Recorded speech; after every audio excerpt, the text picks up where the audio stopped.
Hello and welcome to today's video. So this time we're going to be taking a look at my PlayStation Vita.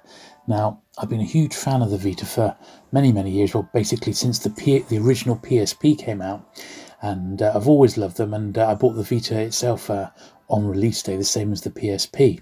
Now, my Vita, I haven't really looked into it or played it for about a year and a half. It is hacked, so it's got Henkaku installed and Adrenaline, so it will play original PSP games. You'll see there the firmware is at 3.60, so not the latest firmware. And there's a 64 gig card in there with 11 gigs free. So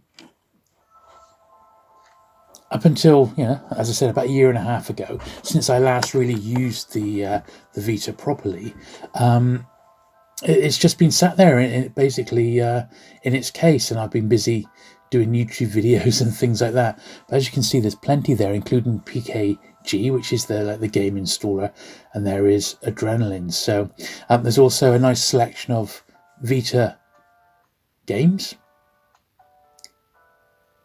Some of my favourites there. Sure is lots of them. There's even a Gameboy Advance emulator as well. So what I thought we'd do, there's a lot of interest in the Vita at the moment. There's a huge homebrew scene which is thriving, which I'd like to get involved in, and I really need to update my Vita to get it up to the magic 3.65 firmware rather than what it's stuck on now, 3.60. So I've got into Adrenaline first of all, and this is the first bit we'll just have a quick look at. And these are the games, either that one there, that's a PSP game, or it's a PlayStation original game, such as that one there, Fear Effect. And these are on the PSP side of it, using the Adrenaline app. And it is quite incredible what you can fit on a 64 gigabyte card, and that PKG downloader is quite incredible. But I was always a little bit reluctant to basically unhack my Vita and then upgrade it to the 3.65 firmware, or is it 3.73 and then downgrade it to 3.65, because I didn't want to wreck the hack, because it's not the easiest. I've hacked loads of systems, literally everything under the sun, but the Vita is one of the toughest ones to do. But a channel that I follow, and I'm sure you guys know about it as well, Retro Game Core, he has just written a brand new guide, and I think feel confident enough to give that one a try. So I thought what I'd do in this video is have just one last little look at what I had on my Vita before I give it a go myself, and then I'll be back in a month or so's time. I'm going to rehack this Vita. I'm going to install a 256 gigabyte card rather than a 64 gigabyte one, and I'm going to fill it out with some games. I'm going to put a load of cool homebrew on. I haven't got any ports on here. There's loads of I might put RetroArch on, but to be honest, I prefer standalone emulators, so I'll have a look and see what's available in the realms of standalone emulators, and we'll report back, and I'll just see quite how the Vita's changed. But I do absolutely love it. There's so many great games on it that well, we'll see. So what I thought we'd do, each little bit of the system, we'll just have a quick blast of a minute or two of a few games, just to give you an idea of just how flipping good this system is. I love it.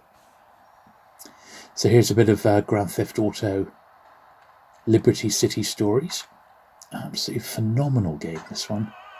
Played it for hours and hours and hours. I have to say, playing this one again, one of the reasons I stopped using my original PlayStation Vita was because I used to use it a lot for playing PlayStation Portable games, and I got rid of my original, just basic PSP, and the reason for that was because of the PPSSPP app, which is fantastic. and it plays almost all PSP games flawlessly. However, there's something about playing it on this original hardware which is just brilliant. It really is so good. Speakers on this are outstanding. That screen is lovely. To be honest, the only thing that goes against this console these days is its battery life. Here's another great game, which is the Pinball Gottlieb collection. There's also a Williams one as well. These didn't just come out on the PSP, but they, I think they're very good on the PSP. Gives you a bit about the table. And you have to play these free tables, get a few credits, and then you've got the coins to play the other tables.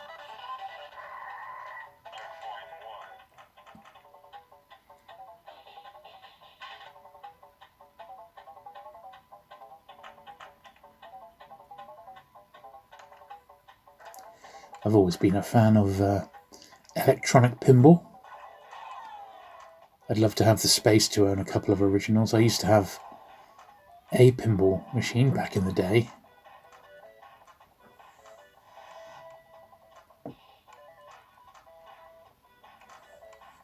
It was the Mr. and Mrs. Pac-Man pinball, which was good fun, but you've got to really know your electronics. And I just wasn't in a position to service it, so I reluctantly let that one go.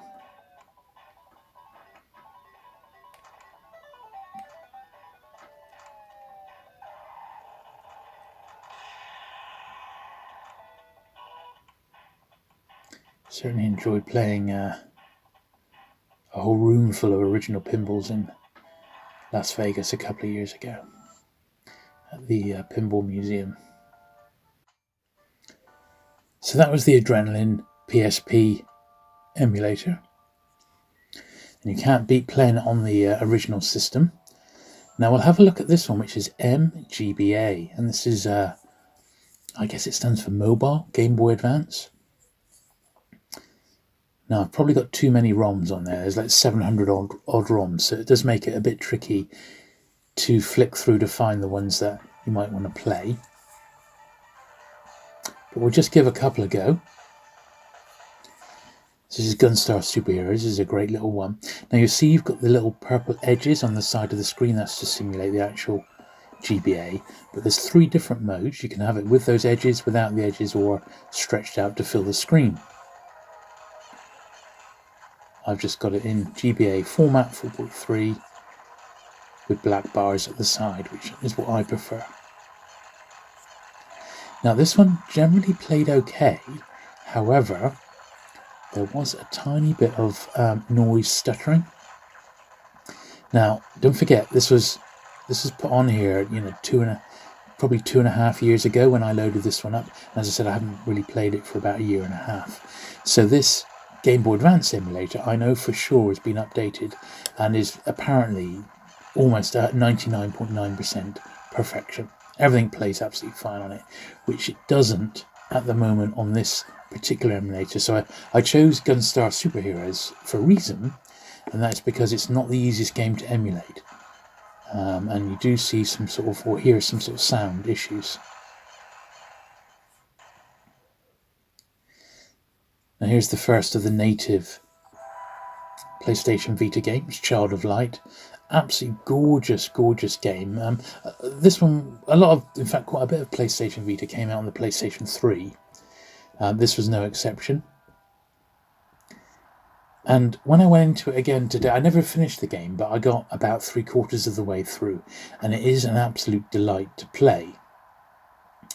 But when I launched it today, I thought, that's a bit on the small side.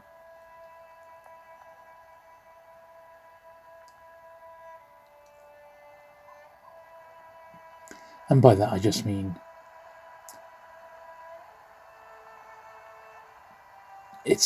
there's a lot of detail in this game, and it is getting lost a little bit on such a small screen. But that's not to take anything away from how gorgeous it is as a game to play. It is brilliant. If you've never played it, you've got to give it a try. It is definitely one of those games that you will very quickly fall in love with, because it's just got such a great charm and beautiful music.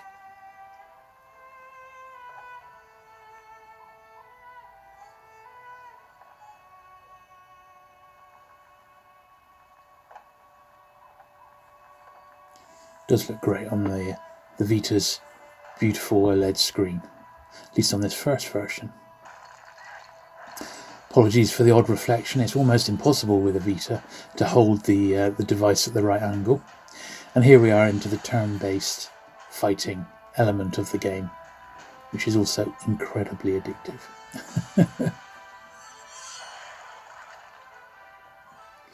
Another real favourite of mine, Everybody's Golf.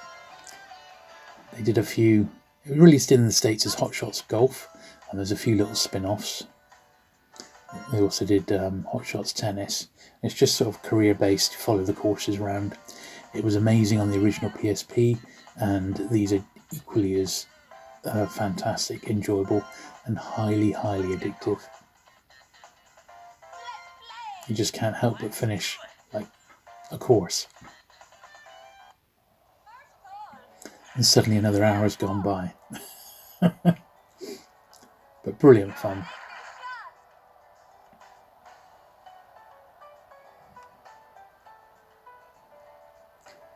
And this is the company's called Clap Hands. And sadly they do seem to have stopped making these now. Such a shame.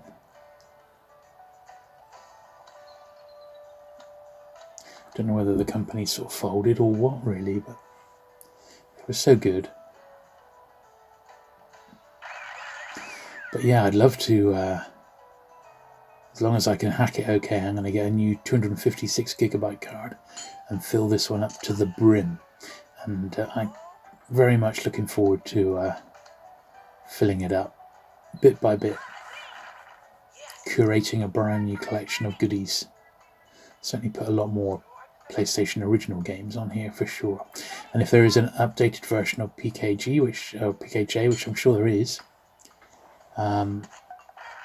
it will make putting the games on there even easier. I know for the homebrew there's a homebrew downloader, which saves a lot of the hassle of transferring files from your computer as well, which is also really good news.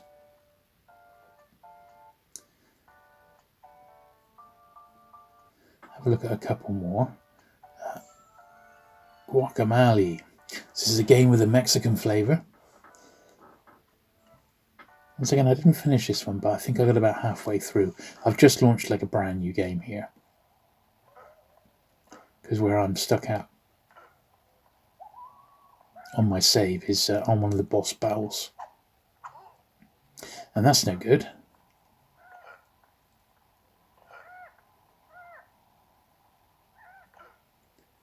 Once again, a game that has a very distinctive art style and a really nice soundtrack when it starts, which it will in a minute.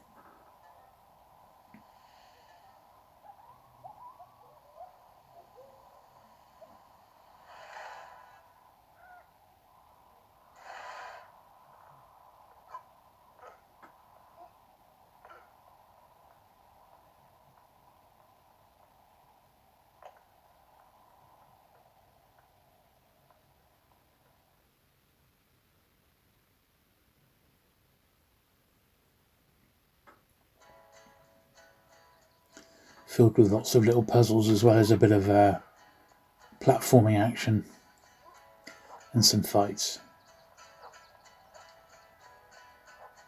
But there's so many games on this, and you forget that you've got the touchscreen on the front and on the back. One amazing game, which I did finish, was called Tearaway, where it uses the front and back touchscreens quite a bit. This is great fun. It's just, Mortal Kombat. Mortal Kombat it is. It's a decent fighting game. Your trick is to work your way up the tower.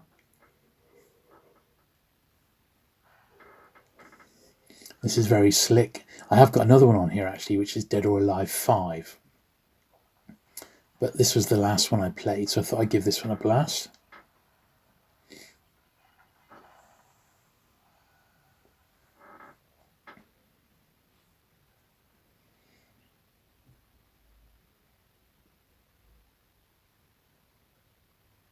Playing Kratos from God of War, which of course, because we're on the original hardware, those games play absolutely perfect.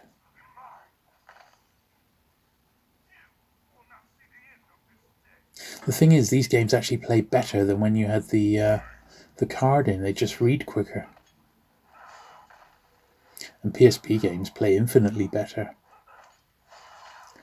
And certainly playing PlayStation 1 games is a joy on this device. It really is.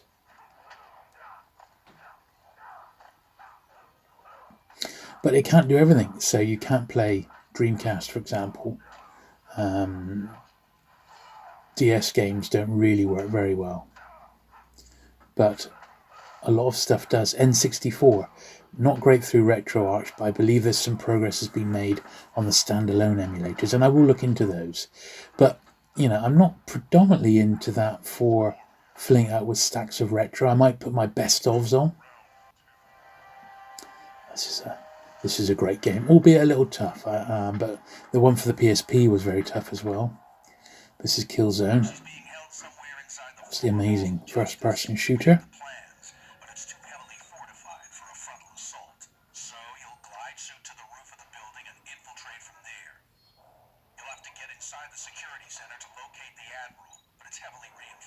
And do let me know if you'd like to see a few more videos on the PlayStation Vita. As I said, once I've got this one rehacked, I'm going to slowly but surely start rebuilding my collection. And everything that's on here, I want to move to the new card and obviously fill it up with a hell of a lot more. Particularly all the PSP games that I loved. And, you know, I could probably select about 70 or 80 games, PSP library, that I absolutely love, that I'd love to have on here. So that's probably 100 gigs, just like that.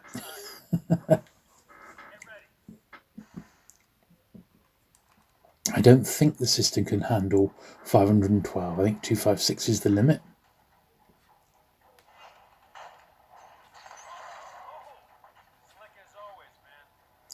And this is a tricky game just to pick up and play if you haven't played it for a while.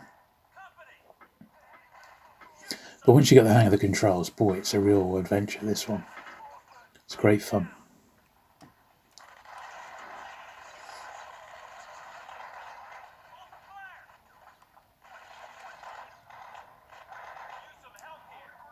You can tell it's quite exciting because the PSP's gone to one side.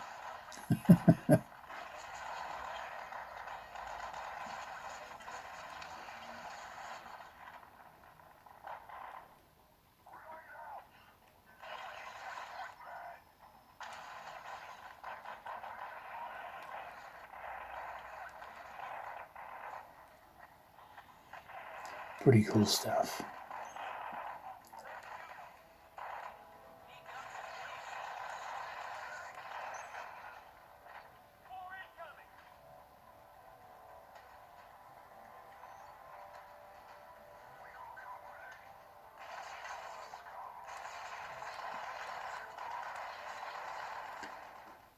So I guess we better wrap this one up with Ridge Racer. Now, I haven't played a lot of Ridge Racer on the Vita, but I played it and completed it, at least to unlock a load of stuff, on the original PSP, and I very much enjoyed it. It was fantastic. This one looks brilliant, but I just haven't had a chance to sort of get into it yet. But yeah, I hope you've enjoyed this little look through what's on my PlayStation Vita, and this is what was, you know, sort of loaded on it 2.5 to 3 years ago. As I said, I haven't picked it up in a year and a half, so it's only because the scene really seems to be reinvigorated at the moment that it's made me think, oh, there's a lot of good stuff, and I want to get around to getting this one updated, which is exactly what I'm going to do. I'll definitely keep you abreast of the progress with a few more videos. So until then, thank you very much for watching today. I do hope you've enjoyed it. If you have, do please give the video a thumbs up. Don't forget to subscribe if you're not already for regular vintage retro content. And I'll see you soon. Bye.